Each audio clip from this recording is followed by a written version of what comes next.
Hello everyone, welcome back to English Learning. So friends, आज हम शुरू करने वाले हैं पार्ट्स ऑफ स्पीच का फोर्थ कंपोनेंट जिसका नाम है वर्ब. सबसे पहले हम इसकी डेफिनेशन के बारे में बात करेंगे. तो इसकी डेफिनेशन है, चाहो तो आप नोट कर सकते हो.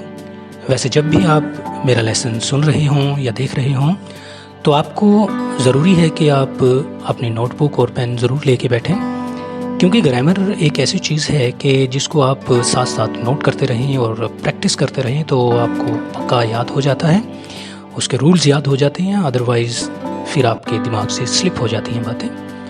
तो ये मेरी रिक्वेस्ट है आपसे कि आप अगर नोटबुक और अपना पेन साथ लेकर बैठेंगे और नई चीज़ें, जो चीज़ें आपको नहीं पता है, उनको नोट करते रहेंगे तो ये आपके लिए बहुत ही ज़्यादा बेनिफिशियल रहेगा.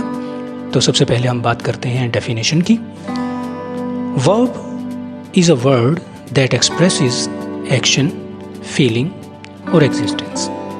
तो verb एक ऐसा शब्द है जो हमारे कार्यों को, एक्शन यानी कार्यों को, फीलिंग यानी कि हमारी भावनाओं को, और एग्जिस्टेंस यानी कि हमारे अस्तित्व को एक्सप्रेस करता है, हमारे सामने रखता है. तो उनको हम verb बोलते हैं. verb की डेफिनेशन के बाद बारी आती है इसके प्रकार की, कि कितने प्रकार की वर्ब्स होती हैं, जिनको हम इंग्लिश में कहते हैं काइंड्स ऑफ वर्ब्स या टाइप्स ऑफ वर्ब्स. तो यहाँ पर इंग्लिश में हमारे पास 4 प्रकार की वर्ब्स होती हैं. सबसे पहले है इंट्रांजिटिव वर्ब्स, जिनको हम अकर्मक क्रियाएं कहते हैं. ट्रांजिटिव वर्ब्स, जिनको हम सकर्मक क्रियाएं कहते हैं.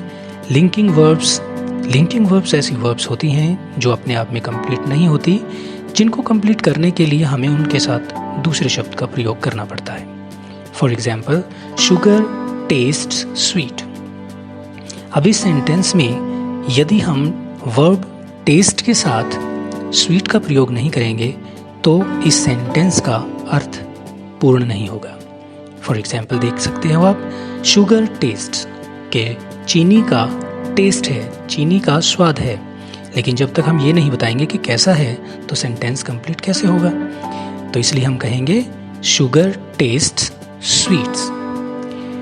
चौथे नंबर की जो वर्ब हैं उनका नाम है एक्सिलरी, या हम इनको हेल्पिंग वर्ब भी कह सकते हैं, और हिंदी में इनको कहते हैं सहायक क्रियाएं.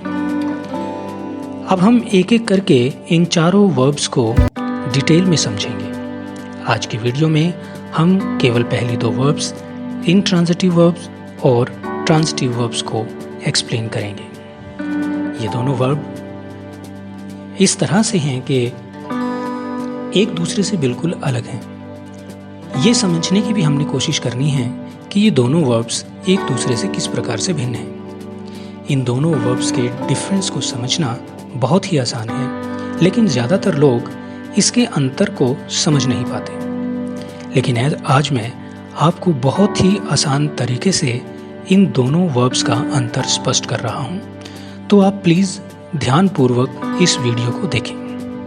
नंबर 1 पर है इंट्रांजिटिव वर्ब. जिस वर्ब के साथ किसी ऑब्जेक्ट का प्रयोग किए बिना ही सेंटेंस का मीनिंग पूरी तरह से समझ में आ जाए, उसे इंट्रांजिटिव वर्ब कहते हैं.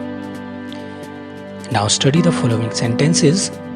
Ram laughs, the baby sleeps, Shyam weeps, birds fly.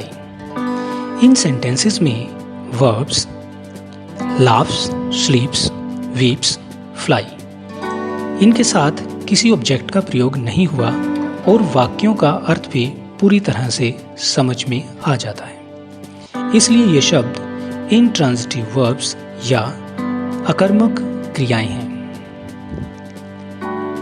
अगर कुछ स्टूडेंट्स को अब भी इंट्रांजिटिव वर्ब को समझने में प्रॉब्लम आ रही है तो एक और आसान तरीका है.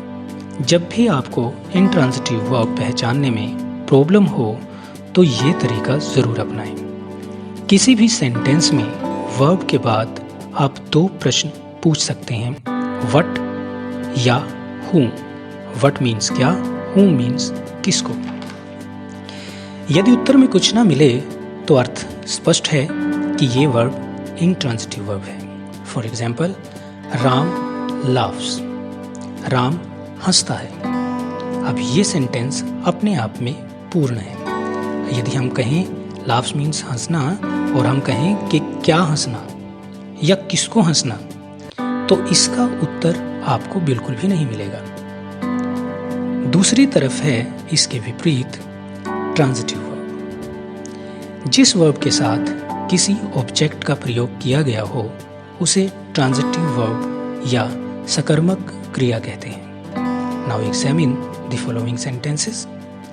Ram writes a letter, Shyam plays football, Sita sings a song, Gita loves her mother.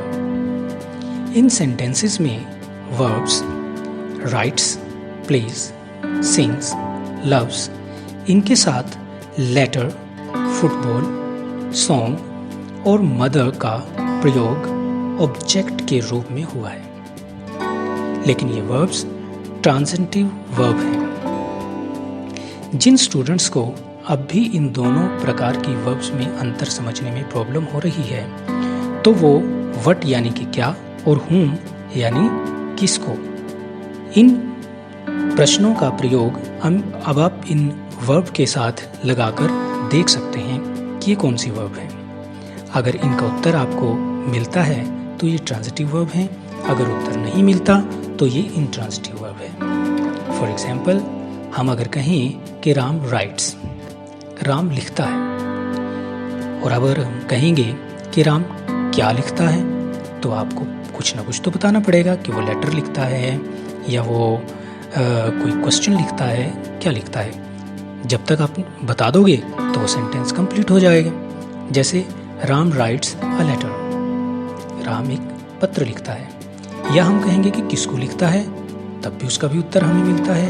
हमें बताना पड़ेगा कि किसको लिखता है।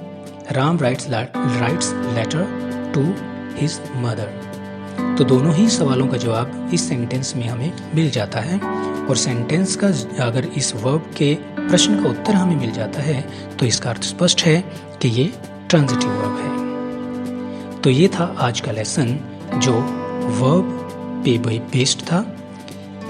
इसमें हमने ट्रांजिटिव और इंट्रांजिटिव वर्ब में अंतर स्पष्ट किया। अगले वीडियो में लिंकिंग वर्ब और एक्सिलरी वर्ब इन दोनों के बारे में डिटेल में आपसे बात करेंगे।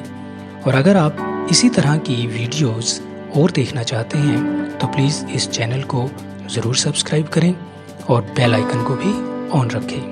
Thank you very much.